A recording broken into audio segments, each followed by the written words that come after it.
the Football Pod on Off the Ball in partnership with AIB, proud sponsors of the Football, Hurling and Camogie All-Ireland Club Championships.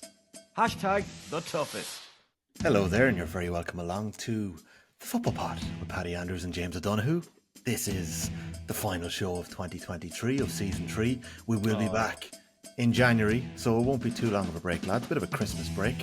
How are you both feeling at the end of another season of the pod? Great. Ah, Paddy, come on. Absolutely sick of it. Took the life out of it. What? We started off so positive back in January and you dragged the arse out of it. Are you telling me the split season doesn't work for podcasts either? Jesus, I don't know. Jimmy, defer to you on that one. No, how many did we only came back and did five pods after the intercounty, didn't we? Hey, 45 pods in a year. Did we do 45? Yeah. 45 pods. That is good going. Good going. That was a great year, to be fair. Yeah, and we will be back at the start of January. But before we get to the start of January, lads, let's talk about the action at the weekend, because a couple of points in order to get through. There's a few questions I asked you last week. You didn't get back to me. There's a couple of things that went on over the weekend that are worth chatting about. But the matches themselves played in absolutely brutal conditions. We got some good football, lads. Paddy, first word to you. Yeah, it was. It was like the second half and all of extra time and the penalties in the Munster Club final. Do you know when you're watching a game and you could feel the cold? Just looking at it. Like the gale force wind for the penalties. It was just like, I was shivering sitting on the couch, wrapped up in a blanket looking at it. But the quality was pretty good considering those conditions. Like, geez, it was so bad. Shout out to TG Carr. Every time they show these games, the poor cameraman trying to wipe the screens. They just get played in the worst conditions, in the worst venues, on the worst stands for a camera. Like, they're always battling it. But I thought that was good. I thought the Ulster Club final was another step up again. Both high on drama. To be fair, the last 4 or 5 weeks of Club Championship games, you called it, Jimmy, down to the absolute wire. Tune in with 10 minutes to go and you get full value. But I thought quality-wise, just the intensity of the game. Like, thinking of Castlehaven was good, but he obviously just switched straight over. He missed the start of the Ulster Club final because of the extra time. But I thought there was some outstanding football played in that Scotstown and Glen match. Both predictions wrong. I tipped Scotstown for that Ulster Club right from the start, and they were looking good at half time. Brilliant first half performance. And Kieran Hughes has scored just before half time. Jesus Christ. Volleyed the ball over the bar.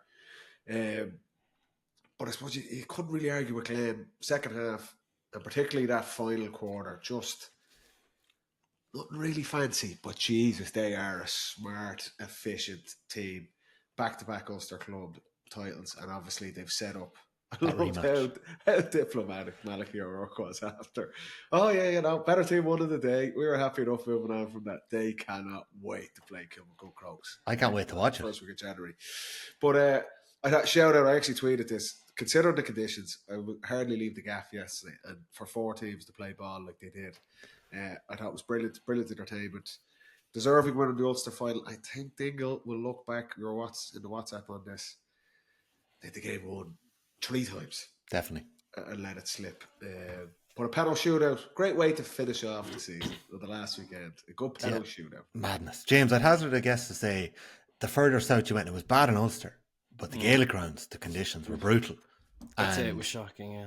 It wasn't really a day for nice football, was it? No, it wasn't. We actually had a game with Legion as well, and it was similar conditions. Do you know when you have the ball, right, and you put it in, say, your left hand to kick with your left leg, by the time you meet your leg up, you bring your leg up to meet the ball, it's moved because the wind has taken it, and then it's a lottery. So didn't stop you, boy. You kicked the late equaliser, didn't you? That was a tap over. No, that was to go 1 up. Okay, give me some credit. Did you get the turnover as well? Did you get a tackle there as well? He did not. No, he didn't. I was supervising. The way I was looking at it on Twitter, I was like, has he actually tackled someone as well? That counts as a group tackle. I was in around there somewhere. Yeah, hovered around like a bad smell.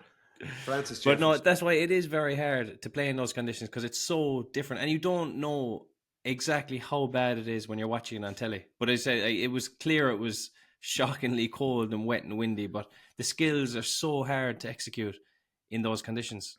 But It's also normally you can't really see it until you agree, but you in could. the penalty shootout, You you could Yeah, you actually could. just see Callahan's first penalty nearly goes through the net. If that net isn't there, that thing would have ended up down in fucking Cork. The way he kicked it, it was something else. I loved how, do you know the way you have to adapt, right, to your conditions, and you got to play what's in front of you.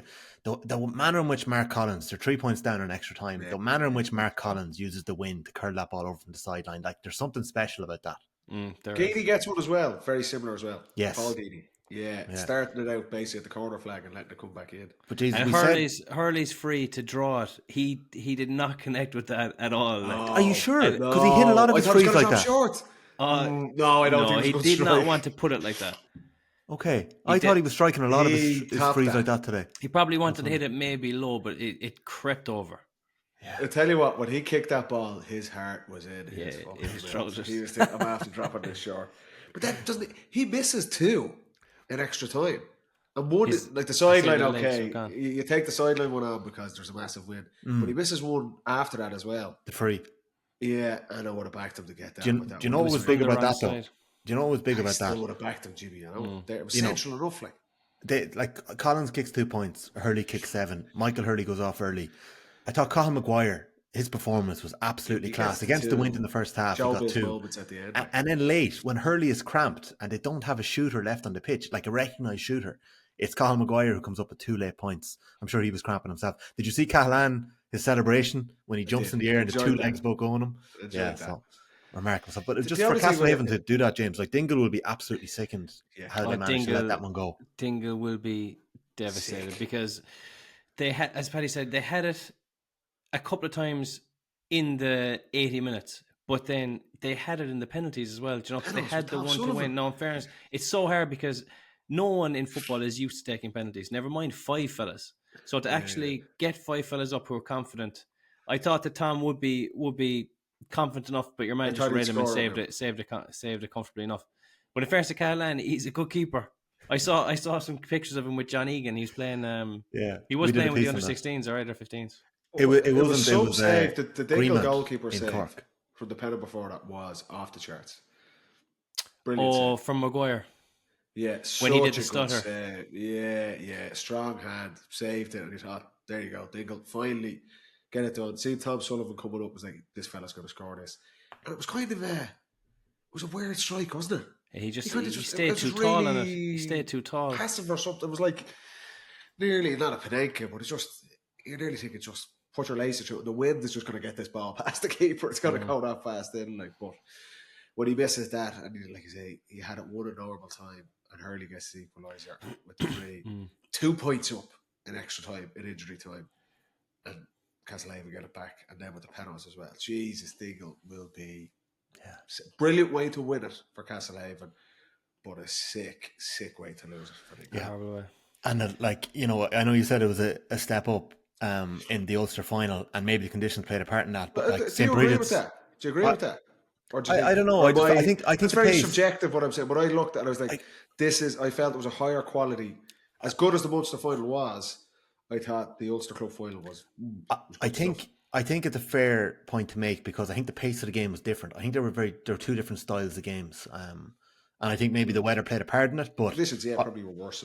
I just think Castlehaven Bridges again is going to be so hard to call. It's going to be so tight. What an opportunity to reach an All Ireland final for both of those teams. But before we move on from that game, Tom, just in terms of a tactical point of view, I was thinking, how can you actually come around this? But when Dingle run to the Kosh, they were 2 up, and they just needed to get the ball down the other side of the field. But they had it. They gave it away. But no, they only ever got it. They only ever got it to halfway, or maybe 5 or 10 yards past that. They never got the game. Pass, Jimmy. They actually couldn't kick the ball in those conditions. So I know you probably couldn't. You actually nearly better off putting your foot through it, giving away a sideline, and just almost bringing your team 10 or 15 yards up the field because it was inevitable that they were going to score. And then the worst thing is once they got one, it's a kick out against the wind with the gander up for Castlehaven. It's so hard.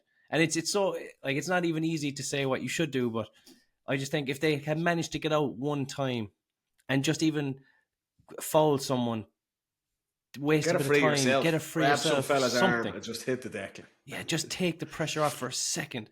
But it is so hard, and Castlehaven got that momentum and got a bit of a drive on, and they were just always going to get 2 points. But it was just a weird, that's what happens. Football at this time of year, like we would have played club games, college games, obviously this time of year. It's literally get as far ahead with the wind as you can and then just pray you've done enough. That was both teams for the 4 halves. It was like, okay, we're 2 or 3 ahead. Now just like a score against the wind is worth about 4 points. Yeah. If you manage to get it up the pitch and kick one over. I thought Dingle had done enough when they get to 13-10. And particularly Hurley misses a couple, and he was obviously the man that was going to, I get Mark Collins, but Hurley was going to be the main scorer for Castlehaven, and you think, okay, he misses a couple, Dingle are safe now. They'll get it literally agreed to be like one more play, and you've got this, and you're through, and you're into the All-Ireland semi-final. But credit to Castlehaven, to be fair to them, that's a tough match to win for either side to come through it, and for them to be down and out a couple of times and get through. Well, the fact that it was on as well in the Gaelic grounds, a 3-hour drive for Castlehaven. You would have been in your bonnet about this, Jimmy. 2.5 hours from Dingle. Well, and there was there only 1,500 Well, Dingle is miles away from everywhere. Like. There was 1,800 people at it. Can I just make a point about that? They wanted Killarney. They wanted Fitzgerald Stadium. Who did? But there was one problem. The O'Donoghue Cup semi-final between Kilcummin and Killarney Legion was on at the same time. Do not make jokes about that World Cup trophy. That's ranked ahead of the Munster Championship. Anyway, seemingly, because it was supposed to be a televised game. Would Castlehaven have played? They both agreed. Both teams wanted to play in Killarney, but because I think it's close-ish to thing. But apparently, no floodlights or something like that. Oh yeah, meant that a game couldn't, 4 o'clock. Game couldn't be televised. So that was how Tralee, that was. why didn't they play it in Tralee? Well, that's a big advantage for Dingle, isn't it? I couldn't tell you. What, playing it in Killarney or Tralee? Like that is home venue if I've ever heard one. That would have been like Macroom was the other option, no? Is that right? It's true. It's done now, lads. James, like replay. Get that game on again. In terms of the competitiveness of obviously the Kerry Senior Football Championship, will this be a missed opportunity for Dingle? Will they get back? They'll definitely have a good chance of getting back. As you made the argument last week, very rudely, that Dingle didn't deserve to be in the competition. Not necessarily. Yeah, that is exactly what I said. There was a sinister undertone to the question. There was, because they didn't beat an amalgamation of 8 teams in McCarthy in the county championship final. That was a point rooted in ignorance and confusion around the Kerry Championship. Like the O'Donoghue Cup seems to be more valuable than a Munster Club medal to you. When is the O'Donoghue Cup? Of course, I'm not in the Munster Club Championship. Anyway, back to the question. When's the final on, Jimmy? When's the O'Donoghue Cup final on? Next Sunday. Streamed by Clubber. We'll do another podcast next Monday. Yeah, definitely. No, we're not. I'll be definitely from Monday. Sheehan's. So but Dingle will get back. 18th of December. You could be with the O'Donoghue Cup itself in Reedy's. Dan Lennon's on the 18th. That would be nice. Jesus. We're up against it because we're intermediate. Crooks. We're playing Dr. Crooks. The big dogs. Senior. Oh my God. Clarity will come to a standstill Sunday. There is. I have to get down. I have to arrange a meeting in Killarney next Monday. Sorry, buddy. I have to go down 2 days. It's great to be playing football this time of year. So you reckon they'll be back, James? Dingle, they have every chance. They just have to win a club championship with 8 teams. But no, that is very competitive, but it's not the hardest thing in the world because realistically a division will win the county championship and that will be probably East Kerry. So that means that the club winners go through and represent. So your favourites for that would be Dr. Crooks, Dingle, and they're probably they're the top. No, there's 8 strong teams, but they're the top 2, right? By okay. Good, I would say. Okay. Speaking of sliding doors, Scottstown up in Ulster they had played extremely well. Like, we obviously missed the first 15 minutes, but like they were looking good at half time. McCarron scores a point early in the second half. Glen pull it back. Scottstown will rue a couple of wides that they had and maybe a couple of missed goal opportunities. James, I wouldn't often ask you this, but should Young Murray or Darren Hughes have put the ball over the bar with their fists with 15 minutes to go when they were through on goal at tight angles? I think so. Definitely Hughes is one. Clip this and play it back to him, because it's the first time he's ever said yes to this But question. I don't think that was a very big goal chance. Okay. At an angle. He was gone too close to the goalie. The goalie was on him.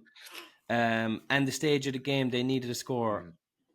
I would have thought that maybe taking the point at that stage would have been a better decision. But at the same time, it's so hard to turn down a goal. Like if they had got the goal at that stage, you could argue they would have gone on. They'd have gone on and won the game. But that chance for Hughes, I don't think was a big goal. It was tight. Chance. Warnock obviously makes a great block. It's again a tight angle for Murray. It's a split-second decision, but it's just on the flip side. Put it this way, if it goes in, it's a spectacular goal. Like, Ryan it's not like it's a slam dunk. Like. Ryan O'Toole did it against Tyrone for Monaghan this year, and we were all celebrating. Absolutely. But just on the flip side, there was 2 moments in the second half where I just think Glen's efficiency, you mentioned it earlier, Paddy, really stood out. Began scores that beauty to put Scottstown ahead again with 10 minutes to play. Glass then wins the ball in the square about 45 seconds later. He decides not to rush it. He turns back, he fists it out, they get an easy point. And later on then, Jody McDermott wins the ball on the touchline, skins his man, and instead of going for goal, he fists it over to make it a 3-point game, which ended up being important when Kieran Hughes spins and smashes that shot towards the top corner. I thought it was going in. Like, let's go top corner. No fucking way. He has a rasper on him, in fairness. He does. What a baller. At that point you were making, Jimmy, his point he gets before half time, maybe that happened to him. Like, where he's going to just clip it over and the wind just blows. He goes, I'm just throwing my laces at this, and launches the thing over. But I thought Scottstown would win it from the start, from seeing the earlier round of this club, the Ulster Club Championship. I just thought the scoring power they had, just the wider spread. I thought they played really well. Their style of play, that they had runners, the likes of Conor McCarthy. Began obviously was having a big influence, far more influence than he would when he comes out of goal for Monaghan. But they mixed it up as well. Like they were not afraid to go really direct, which is probably, like we were saying, a breath of fresh air. A lot of teams, particularly the club championship, were playing a very traditional style of play, where Scottstown in every game were like, launch this thing in. Let's put Darren Hughes or Kieran Hughes in, and obviously Jack McCarran standing there. So I liked their style of play and thought they'd be able to score enough. And it looked like that again, kind of 40 minutes on the clock yesterday. But Glen, I'm fascinated with Glen against Kilmacud Crokes in the All-Ireland semi-final, because I think they're two teams. I don't think it's going to be a classic for the purists, but I think they mirror each other so well. They're two teams who give away absolutely nothing. It mightn't be the most exciting style of play, but for this time of year and for the club championship, these are two of the masters at it. Really, really patient, really efficient, so well structured on kickouts, opposition kickouts. Are you looking at Croke Park for that semi-final? I don't know. I don't know. Like, it's the first weekend of January, so venue will have a massive say in that game. What do you boys think? Because look at the weather that we saw at the weekend. I don't think it will be in Croke Park, because I don't think Glen are going to go for it. Like, the history of this, I don't think the GA will even try and fix this in Croke Park, because that would cause absolute uproar if it's in Croke Park. But in terms of what will be the best surface for the first weekend of January, Croker obviously, but I could see that game being Uri, up at Park Esler, the athletic grounds. The athletic grounds look really, really good. Breffni, maybe, perhaps. I'd give Glen I think Kilmacud are favourites, and if it's on in an open-ish style field, I think they'll have enough to get around them. But if that game is on a tight, in the athletic ground, say, or the Uri, which are both tight pitches, like toss of a coin. They would take them in there, and defensively they'd be rock solid. They'd be able to get in and amongst Mannion and Shane watching these fellas and just unsettle them a bit more. And then, because the field is a bit smaller, they'd pick off scores a bit easier. I think then I would give Glen a very big chance. But if it's on in Croke Park, I can only see one winner. Look, if you look, right, we said this earlier, Crokes, there's no team left that has two forwards like what Crokes have. Yeah. And if those two lads get hot, Crokes blitz all three remaining teams in it. But you look at Glen, they've got the best midfield. Yeah. Like, Glen have an upper hand over the Crokes midfield there with Bradley and Glass. Glass is exceptional at county level, but he is Rolls Royce at club level, and he seen it again yesterday. That was on the likes of Darren Hughes. I still am leaning towards, no matter where the venue is, and I do take your point, Jimmy, I still think, I just think Man United Walsh. I'll always have Crokes as slight favourites. As good as Glen are, as even as they are, as brilliant the coach as Malik O'Rourke is, I just think one of those guys you would imagine is going to be hot. Crokes haven't had it where both of them have been hot together. That will have a massive say in it. But Glen, like you look at where did they win the game yesterday? Same thing, really solid defensively. Yeah, they're under the pump at different stages, different quarters in that game, but there's no panic. They work their absolute balls off all over the pitch for 65, 70 minutes if they have to. And it just keeps them in the game all the time. They never panic. And then they have, like McFall is a brilliant player for them at centre. Big addition. Wasn't there last year. He's massive. Yeah. Him coming that score he gets coming down the stretch as well. They have a brilliant spine of a team. I genuinely, really, really looking for. I don't think it's going to be a high scoring game. It could be, 13-11. A very similar score to just the final yesterday. But I think with Man United and Walsh, Crokes can get those scores a little bit easier than what Glen can get. I might be wrong. And there's so much context to this game as well. Yeah, I just think the context, the colours, everything. And I just think predictions are so dangerous when it comes to this. And if you look, right, at the other semi-final, I thought Bridges were brilliant last week. You would have to say whoever wins this semi-final, I know Castlehaven and Bridges plus Campbell would be a daft fucker coming out again. Whoever wins this game is going to be massive favourites in the final. They're definitely going to be favourites. And the bookies ought to tell you that they're very strong favourites. But God, what an opportunity for all four teams now. Do you know? I don't think anyone knows how good Bridges are. Yeah, like Bridges could catch fire again in that semi-final against Castlehaven. So I think I'd back Bridges over Castlehaven from what I've seen. I think so as well. Bridges' Connacht final performance was a brilliantly executed game plan. Yeah, I think there might be another kick in them. Well. I think so too. Yeah, so although that Castlehaven side, like Castlehaven play a very similar style to Bridges. Lots of bodies back. They're hard to break down. That mightn't suit. Like the way Corofin approached the Connacht final played into St. Bridget's hands, that there was space there for O'Carroll to get on the ball, the outlets for runners to get in behind Corofin. Whereas Castlehaven, you seen it yesterday, they play a frustrating style of play to play against. You played against them, T. They're very similar. What Bridges will be looking to get Carroll on the ball, Castlehaven will be looking to get Hurley on the other end. So very, very smart, very intelligent games. All four teams in it aren't they? They're really it's the cream of the crop. It is the cream of the crop. Smart teams, they've earned their way, and they've all kind of earned their way through their respective championships this year. It's very often the difference, though, like the smartness in decision making and things, not giving the ball back to the opposition stupidly to allow them come down, kick a score, press your kick out, upset you. Like the right decisions at the right times is probably worth so many scores to you that you don't even realise. Yeah, there's a bit of teams but even more so in the club championship. Yeah, like you just get the sense. Say you play an inter-county game in July, there's more scores in the game. It just seems like a mistake is magnified in the club championship games because the scores are generally 12 or 13 points. They're tighter matches. Like every single game we've watched over the last 5 weeks, it's gone down to the absolute wire.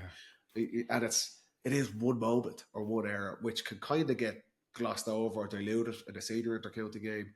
But when scores are at such a premium, and that's the one, you even have Jimmy here going in a goal talking about fisting it over the bar. That's how tight scores are to come by in this thing. Yeah. And in the semi-finals, it's going to be the exact same. Those four teams, I think the best two teams are Crokes and Glen, but I think the other semi-final is so even as well, if maybe a notch below the quality of Crokes and Glen. It's kind of unquantifiable, but the four of them all have that doggedness as well to just not even give up, but just to eke out results. To get to the All-Ireland club semi-final, like how many games you have to play? Yeah. All the local shite in the club, your county championship. Then you're on the road and it's week on week. What a way to put it. This is such a good advertisement for the club championship. You play club champ, you're playing your neighbours and it's just fucking awful stuff. You old romantic Paddy Andrews. But it is. That should be on the ad. The AB hashtag toughest. Yeah. It is. It genuinely, the toughest is such an apt fucking It is. tagline for this championship. You get through that, and then you're into the provincial championships, and then the conditions, the pitches, all that stuff, week on week. Like, these 4 teams have earned their right to be there on the 6th and 7th of January. Like I say, it mightn't be the most classical stuff, but Jesus, it'll be intense. And all 4 of them, as I said earlier, they all work. Every player on their team works. There's no forwards hang back or will give something. All 4 teams make you work like dogs to try and get through and get scores against them. So no one's getting carried. So no secret that they're there in those 4 teams from the cities. Glen, Kilmacud Crokes, Castlehaven against St. Bridget's. That'll be on the weekend of January the 6th and 7th.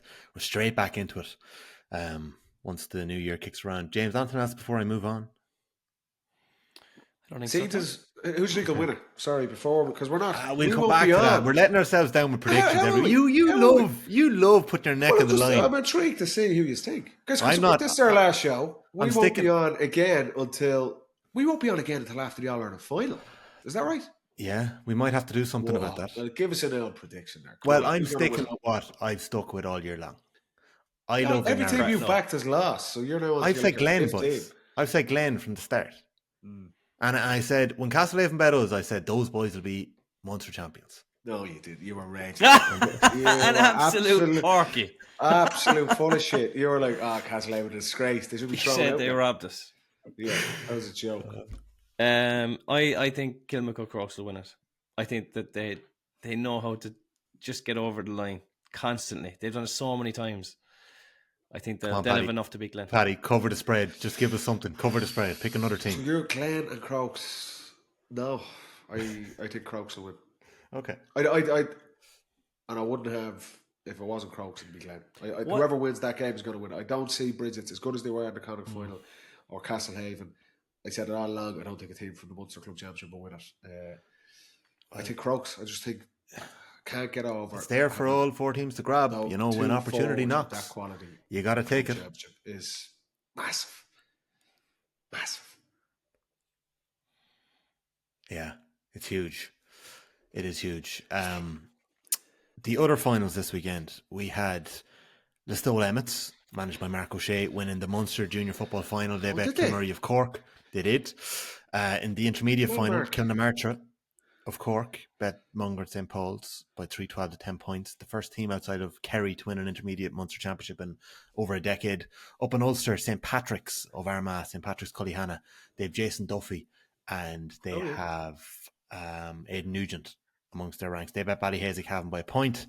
And a couple of weeks ago in the Ulster Junior Final, Arva, Hugh Hurricanes Club of the Boar's Head. Arva won the Junior Championship. They bet Blackhill Emeralds. Did you say Cullyhanna? Did you say won that? St. Patrick's Cullyhanna, yeah. A little trivia with Cullyhanna. My first ever, I think I'm right in saying this, match for the Dublin senior football team back in early 2008. Ooh, the great Pillar Caffrey was the coach. Under Pillar. Yeah, was against Armagh to open that pitch. Wow. In Cullyhanna.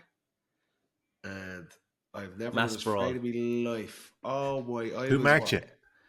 Kieran McKeever, I think. Oh, he's a Cullyhanna man as well.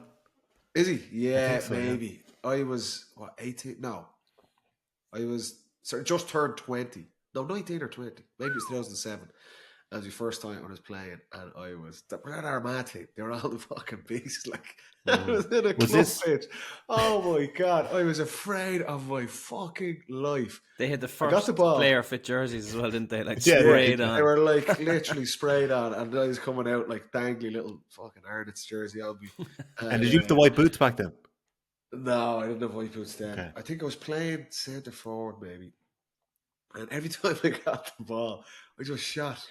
I just pulled the trigger. I swear. No contact. I swear, if I take a solo here, I will die. And the game was so fast. I couldn't pick anyone out or anything. I just was not ready for that level. Like, I remember people going, "Oh, stop fucking shooting." They thought I was being selfish. I was just being literally afraid of my life. I think I got one. I think I scored 1. It was like the Kieran Hughes point. Magic. About 60 yards out, and then I missed about 8. Those pitch Cullyhanna. openings, Yeah, big, like massive used to serve up crackers. I just don't think there's enough time for them anymore. You don't really hear. I think maybe they don't. Yeah, to do schedule. I don't think they happen as much. But when was that? If you find out when I'll try and dig that out. Pitch opening was that was my first ever time playing senior for Dublin. Wow, yeah, that is something. I can't remember if we won or lost, but yeah, there you go. That's a nice tangent. Just to mention, the All Ireland ladies senior, intermediate, and junior finals take place this weekend. Galway's Kilkerran and Clonberne are going for 3 in a row. They're playing Ballymacarbie of Waterford, who actually won. That's Shane Walsh's normal club. It is, yeah. The women's team are exceptionally top of the pops, obviously. Yeah, competitive down there, and they're playing Ballymacarbie, who have a serious pedigree as well. They won 10 titles in All Ireland titles between '87 and 98. The intermediate final is Cork Slanmire up against Ballinamore Sean O'Hestons, who we mentioned last week, who got that dramatic late goal in the intermediate final. That's on at 3:00 Saturday in Croker. 5:00 Saturday in Croker is the senior final, and on Sunday, Claremorris and Mayo play Donovan Rossa in the junior final. They only get to play in Parliament Park, but best of luck with both teams there on Sunday. Lads, just a quick mention. My own club back home, Meath Hill, are running a brilliant fundraiser. Which club is this? Cratloe, where I am now, and then Meath Hill back home. So my own club, Meath Hill, are running a brilliant... Paddy, you better listen here, because I've something coming for you in a second. My own club, Meath Hill, are running a brilliant fundraiser on the 20th of January in the beautiful Cabra Castle. So, great wedding venue. Yeah, there's a host of GA and other sports stars going to be there in the night. It's going to be a question of sport. So there's a brilliant night's entertainment ahead. Oh, that would be good. Great show. Great idea. Borussia Mönchengladbach. Yeah. Oh, yes, exactly. One of the best answers, yeah. That's good to see. There's a couple of question sport viewers here, because there's something coming for you in a second. Oh, of course. Ali McCoist and John Parrott. That was the glory days. Remember yes, they were the glory days. Yeah. Oh, God, I used to watch it so much when I was a kid. But Sue Barker. Are you Sue Barker for the night? I'm not. I won't be. I would hope to, but I have another thing on that night. Who have they got in instead of you? They've got somebody from the Beeb. They've given your gig to Ash. I will be there if I could be there. That's a low blow to you, too. Yeah, no, it is a low blow. I won't say where I'm going to be that night. You're not even going yourself? I'm not. No, we're getting our senior medals that night in Cratloe. Wow. You're ditching your own club for your new club. Oh, my Lord. This is like a fucking Netflix documentary. There's a show in this. Wow. What do you feel that's low? It's tough, isn't it? That is low. I know. Yeah. I hope the boys forgive me for this plug. Because of where Meath Hill is, a lovely little pocket of the country that's wedged in between Louth and Monaghan and Cavan. Am I selling it yet? There won't just be Meath legends. There won't just be Meath legends there in the night. They have got Mark O'Reilly, one of the greatest cornerbacks of Meath's time. The likes of Stevie McDonald from Armagh, Paul Japp Finlay from Monaghan, Tommy Freeman from Monaghan. Legends. Yeah. There you go. And it's not just the GA. Olympic medalist Paddy Barnes is going to be there tonight, as well as they've literally just announced this on Instagram. I just saw it there. So impressed. Sammy Lee is landing over, lads. That's a man with a lot of stories. Liverpool legend. Sam's right hand man. Worked with Big Sam. Yes. So what? How the fuck did you get him? He's been working up until only last year, was he? He's put in a good stint now. Yeah, he might have a word now. I don't know who's going to get the Ireland job, but he might put a word in for somebody. Big Sam probably still looking for a job. Anyways, you boys didn't get a call, but I just keep your phones on standby because you may be needed at some stage. I said I'd do an impromptu end of year Christmas football pod question of sport for the 2E. You heard me typing frantically before the pod here. So look, this is just off the cuff. What's the price? Are these GA related questions now? GA related questions on the 2023 season. Okay. 3 questions each. So it isn't quite like the 9 questions in 60 seconds round, but 3 questions each. Any sport. It's Gaelic football, the 2023 season. That's my weakness. You're letting yourself down if you don't get this. We need real bullets for this. I think I've played the both of your strengths here. So, hold on. Is this like beat the buzzer or we have time to answer? No, I'm going to go James Paddy. Time James to Paddy. Google the answer. No, you don't. I have a timer here. You're going to have 15 seconds to answer the question. Watch his eyes. Watch Jimmy's eyes. I'm starting with James. Tell me about your hands, Jimmy. Put your hands on the screen. James, an easy one to start for you. And remember, these are rapid fire. Don't like the easy ones. A question of sport on the football pod. It's only easy if you know the answer. Chris Harris. Remember that? And Paddy, you better be ready and concentrate. Colin Collins had been the longest serving inter-county manager before he stepped down this summer. Who holds that honour now? Oh, shit. 5 seconds gone. McGeeney. Okay, you got it. 1-0 James. Come on. Paddy. That was the easy one. That was, yeah. Paddy, of the same ilk, right? Similar sort of question in the sense of the level of easiness here. You were involved, obviously, at a very high level in terms of the commentary and coverage of the games this year between the Football Pod and GA Go. Tell us who was top scorer in the 2023 Senior Football Championship. Oh, that's not easy. Shane McGuigan. Oh, well done, P. I thought I'd catch you with that one. You got it. 1-1. James. James, you mentioned penalty shootouts. What a send-off. Yeah, epic. What a send-off. Epic. Class. You mentioned penalty shootouts a little earlier. Let's now test your knowledge on one of the epic ones we saw earlier this summer. Exactly. Monaghan bet Armagh on penalties in the All-Ireland quarter-final. As we know in the GA, your first 5 takers are your only takers when it comes to the shootouts. Which player missed and then redeemed himself in sudden death? Your 15 seconds start now. 5 seconds gone. Hang on. Missed for who? Missed for Monaghan and then redeemed himself in normal time in the shootout later on. He scored again. Missed the normal time of the shootout and then scored in sudden death of the shootout. Oh, it's a tricky one. I'm going to give you a bit extra time here because I had to talk over you. And I know you're not Googling because I can Where's see his, like, he's only got one There's a lot of noise in the background.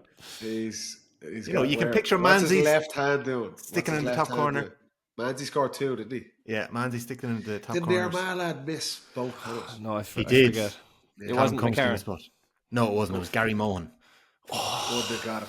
I was thinking Kieran Hughes for some reason, but I knew. Yeah, okay. He did he miss 2 though, did he? No, he missed one and he scored one then.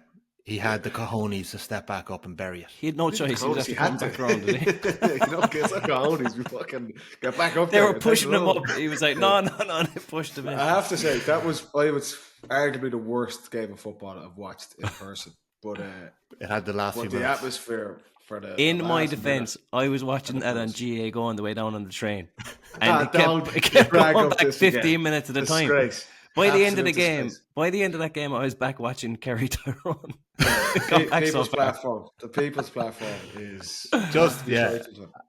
And Oh, exactly, that was there's, tough, good, but fair play. there's a good Christmas offer for GA Go at the minute. That, There is. that Great deal Christmas good. offer. Paddy, Great that's the sell. Right, Paddy, as you know, Galway won this year's Connacht title. Who did they beat in the final? 15 seconds is on. Galway won. They bet the Rossies because the Rossies bet Mayo. You're wrong, fella. Sligo. The Fucking best Sligo. Sligo by 100 points. My God. Hang on. How is that a similar difficulty level to? I can't believe I got to that complacency. They whopped Sligo. And it's the Shane Walsh pretended he was sick. They took him off. You tell me you've dogged me there with that. Those 2 can't questions believe were I not got at the that. same I think I have, and difficulty level. How many asides? I think is I may have Gaelic done football it. players in each team? Go again. Cut that. No, go on. Okay. So we're on the third. No, we're on last the third two. question, are we? Last questions, yeah. The Rossies. Karma. Okay, this now, if you don't get these now, I am very, very, very disappointed in both of you, right? Be It's 2 1-1 new at the goals minute. next year. Scored 1, lost 1. James, 4 players had freeze to decide their team's fate in the final round of the round robin games. Name them.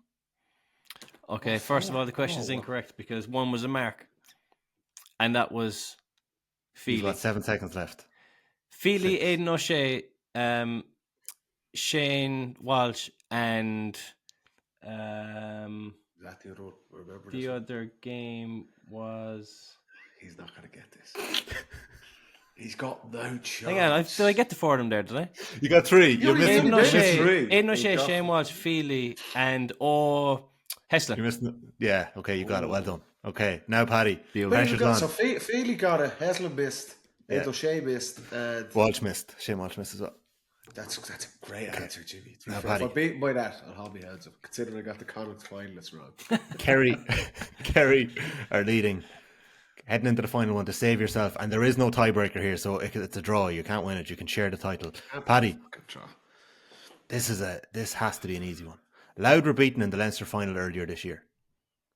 By who? How many provincial titles in a row have Dublin now won? Oh, that's not easy either. Oh, it is. I get the numbers right. 14. 13. 2011 to 2023. Sorry, 13. May to 10 is the last one. Or Loud, really, should have been. Yeah. So they've won 13. Yeah. 13 is good going, to be fair. You're counting through them there, Steve.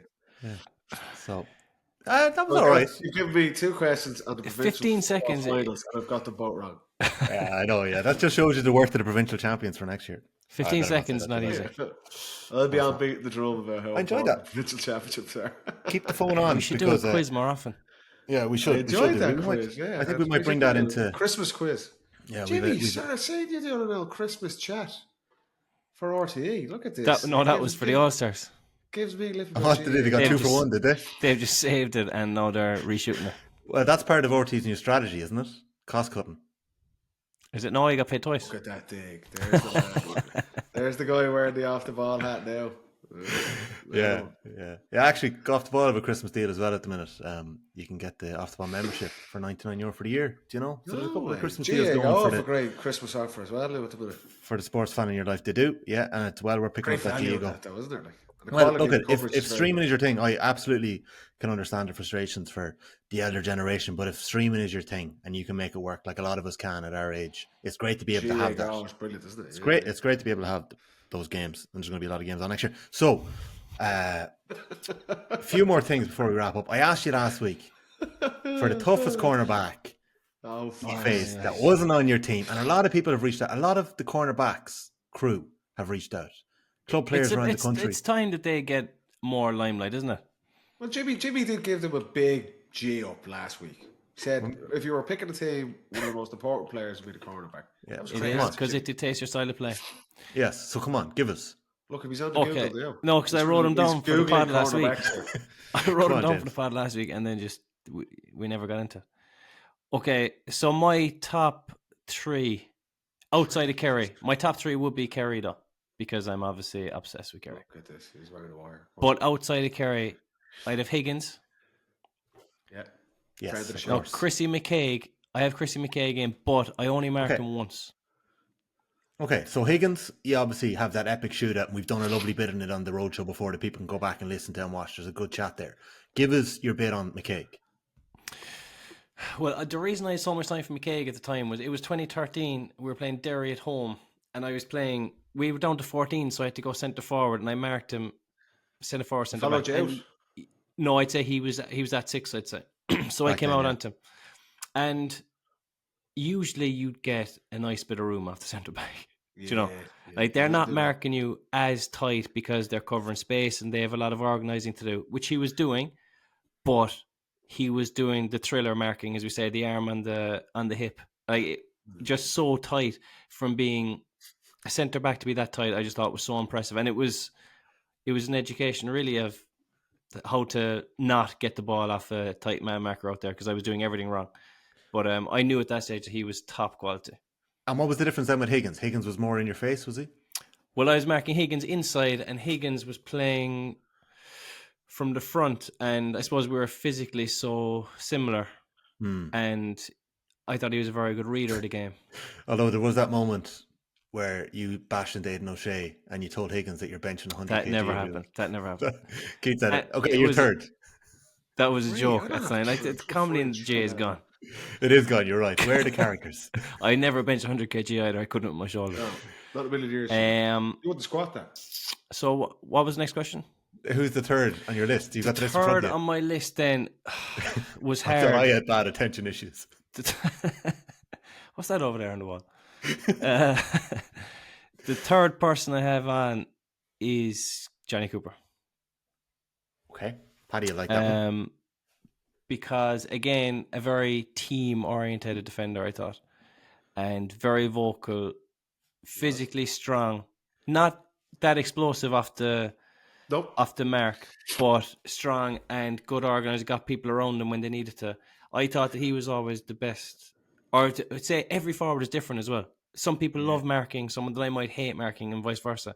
But I thought that he was he suited marking me better than the other Dublin full back line. I thought he was the best. Good stuff. Good homework this week, Paddy. Don't let the side down. That is good homework. I don't have 3. Go on, give us 1 or 2 then. I know you had your busy weekend this weekend in Castlehaven. You had your anniversary. So, look, this is the dog ate my homework excuse. Come on. What have you got for Paddy us? Durkin mowed me down in an All-Ireland final before. Was that which one? Because you come on in the replay, obviously, on Durkin, didn't you? No, it was the replay. I came on in the first match. You came on in the first game and kicked 2 points. Yeah. But the and in the replay, he mowed you down is the word. Targeted, yeah. It was like, this fella will. You say, anytime you're playing an up-season game, the corner forwards don't like running back to their own goal. So that's universal. He was playing cornerback. He's done it before a few times and since, yeah. And I'll never forget, I think I might have told the story before. The ball was thrown in. I was standing literally, I used to go right into the corner, standing literally under the big screen, and the ball was thrown in, and he just sprinted straight up the pitch. I said, what are you doing? Why are you doing this? I think we even won the throw, but like that was the whole match.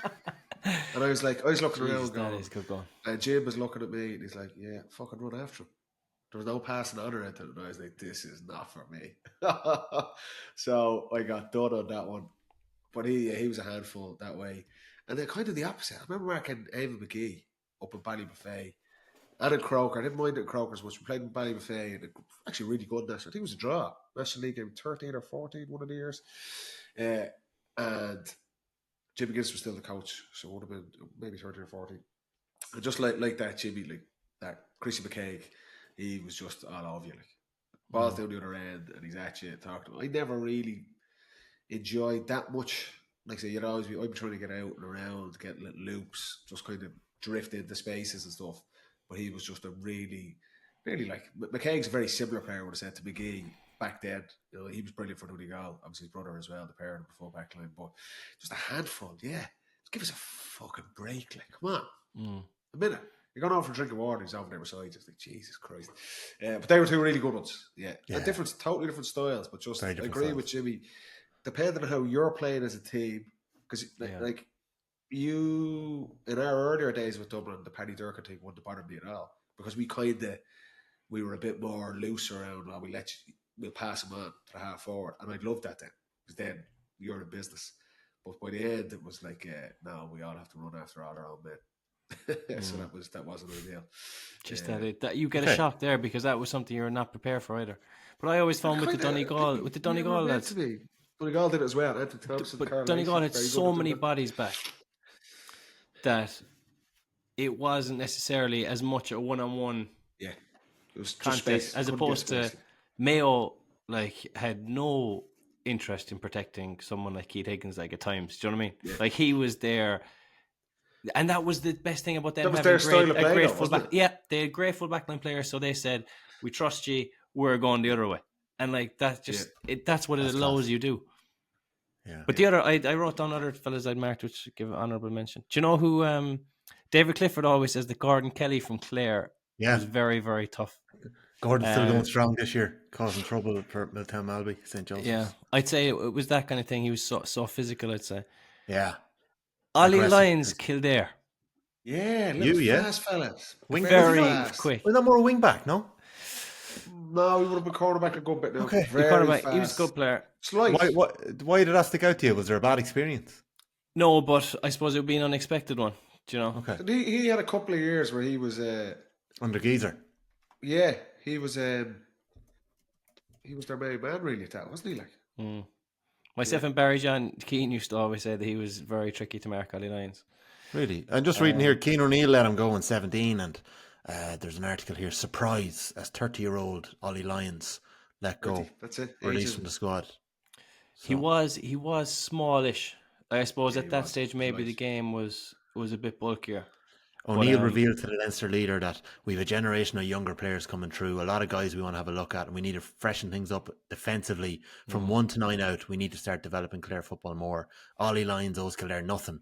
For many years, he's been our go-to guy, marking the key attacker on the opposition team. Old shit sandwich there, isn't it? Like, yeah, we had a good chat last week. Nice bit of praise, but I'll just bomb it out. He's good chat last week, and the way I would say it is, Ollie's admission is that we came to a mutual decision.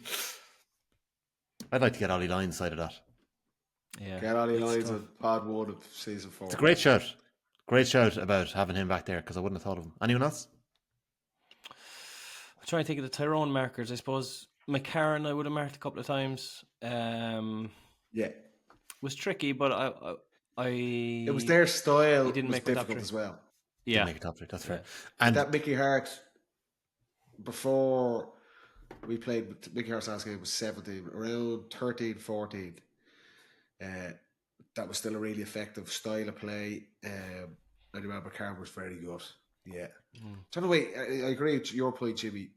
What made, say, McCarron or Eamon McGee with Donegal, those lads hardest, when teams bring loads of lads back and they're playing 12 or 13, if you're really cute, you can actually end up marking nobody. That because they've so many bodies back, it's like we'll be grand and you can basically get in the gaps. We're all trying to find the gaps. Yeah. They switch off a little bit. Safety numbers. It's like there's 10 lads there. He's fighting. If you're really smart, you get sharp and get a shot between the lines. But in those teams, those lads were still man marking you with the space. Or with all the bodies back. So there was no kind of trying to sneak in between. And that made it really... They were really, really good man markers, but they had massive support around them as well, which made it difficult to play against. Yeah, they were two of the masters at it. Donegal and Tyrone back then. Yeah, it's a good stuff, lads. I'm happy we gave that a bit of room. Insight, isn't it? Yeah, I like that. When I put something to the two and you have a bit of time to think about it. James, would Philly McMahon have pulled a Paddy Durkin on you? Did you speak of that before, that kind of bombing up the pitch, or was that slightly different? Gooch, wasn't it? It was Gooch. And Aidan O'Shea did that in 15. No, I remember that the Dublin tactic at the time was very clever because I hadn't come across it, in that whoever you were marking would take you for a gander up the field and take you all the way into the penalty spot. And like you would be getting nervous that if this fella gets the ball here in the penalty spot, like, I'm not going to be able to stop him from either dishing it off or scoring. So that's the first thing. Then you'd both go back when the play ended. And then the sweeper that was after staying back would come on you. And Philly would then sweep. And then the new man marking you will take you for a gallop. Yeah. So I thought that was so cute that they'll swap and take turns. It wasn't necessarily you're marking him today. It was like together we'll knacker this fella whenever we get a chance. You know? Yeah. I thought that was cute. Good stuff. As we mentioned earlier, this is the last episode of season 3 of the pod. God, Paddy, we're well past 100 episodes. James is closing in on 100 as well. So, we're getting there. Thanks to everybody who's been tuning in all year long, and thanks to AIB. And Off the Ball, the pod is brought to you every week with thanks to AIB, proud sponsors of the Camogie Football and Hurling Club Championships. As James always says, check out #TheToughest for more. Just one final bit. I was actually down in Porky Queeve on Saturday for the Teddy McCarthy tribute games. Teddy obviously sadly passed away in June at the age of just 57.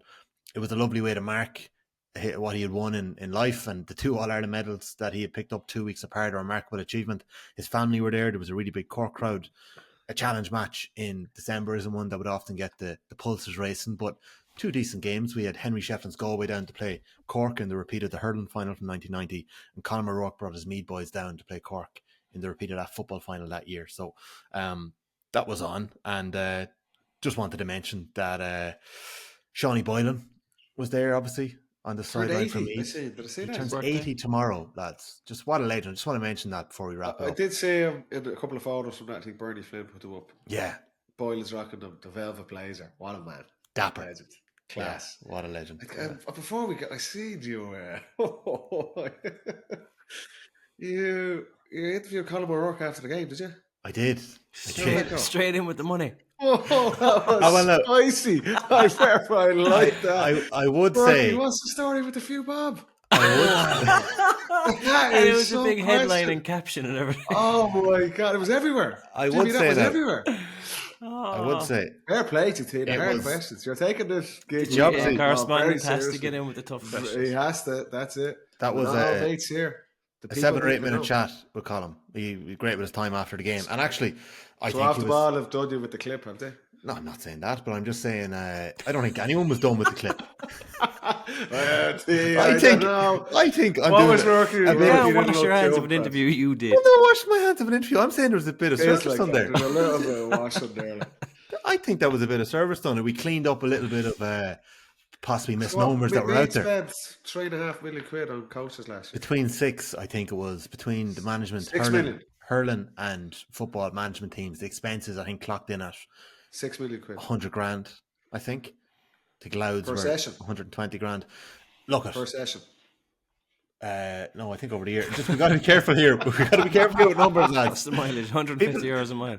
You know, I would say the more we talk about money in the GA, a grand a mile. The more we talk about money in the GA, the better. I think at county level, counties have to get far better at documenting, and they know it themselves. I think the GA are really keeping an eye on their accounting. I think they got to be really, on top of what they're doing, and we're seeing it with the reports. In all seriousness, genuinely now we're only winding you up, and obviously, obviously, everyone knows that. But was that an odd thing? I don't remember saying it as transparent. It's new. Is that a requirement? Have Meath kind of gone above and beyond and said, "Look, we're going to be uber open here," or have the GA said, "We want to see, show me the books, audit this"? Bit of both. Paddy, I think the G have said we want to see this, and I think there's been a sort of a message put out there. I agree. I think it's great. You're going to have to do this, but some counties, a can of worms for some counties. Dermot Crowe obviously had a piece in the Cinda with the weekend where he spoke to the Meath County Board Secretary Kieran Flynn, and the Louth County Board Secretary. The Louth accounts were published as well in the same manner, and some counties didn't. I believe there's certain counties that haven't put in the same amount of detail, but I think the GA are making a move towards getting everything on it. I was speaking to the Galway chairman and the Cork chairman as well about money in it, and they both had very different points with similar sentiments. The Galway chairman was talking about every single bit of money that comes through Galway is on the books. So I don't know whether he's inferring that there are other counties where it's not. I'm not saying there is. I'm just saying that may have been at one stage. It's an interesting thing to follow, I feel. It is a bit of a taboo subject, isn't it? It just needs to be talked about, I think. I think it's it's one of those things like we all know for years. Yeah. Of coaches getting a few bob here or there and expenses, all that stuff as well. I think expenses are different. I think no, I agree. Yeah, mileage covered. It's how it's kind of dressed up and all that type of stuff as well. Like, but no, I think it's a good development. But I seen the headline. You asking work, and it's like you're gonna get chinned there. No, I think Colin was happy enough to have a chat with me. Fellow Meath man. Yeah. He's well. I'd say a couple of counties will be getting in Man City accountants, I'd say, will they? Yeah. Do you know what FAI you get? Well, that's a book that's well worth reading. I'm halfway through it. GA Economics. Michael Moynihan's book on the secret life of money in the GA. I picked it up a few times over the years. Wow, I'm going to go through it now. But it's an interesting development, and I think we're going to see a lot more of this. I don't think there'll be as much shock as there was in recent weeks because we're probably not used to seeing it. But yeah, that's that. I think you boys on our first episode back, you're going to produce one of your mileage expense sheets. James, I know you said you cycled to Killarney, but did you ever say you didn't cycle? And Jimmy was claiming 150 quid a mile, and he lives walking. There's gaff backs onto the stadium. Like, I cycled through town with my carry gear one time for a Dublin National League game. They got a couple of pint bottles thrown in the vicinity of the bike. I love that story. I love that story. That's brilliant. Lads, anything else before we wrap it up? No, that's it. Great year, Tom. Fair play. You've been A1 as always. Congratulations. Nice.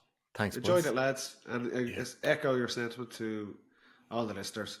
We do appreciate it all year, and hopefully you'll stick with us. I know there's been a couple of changes.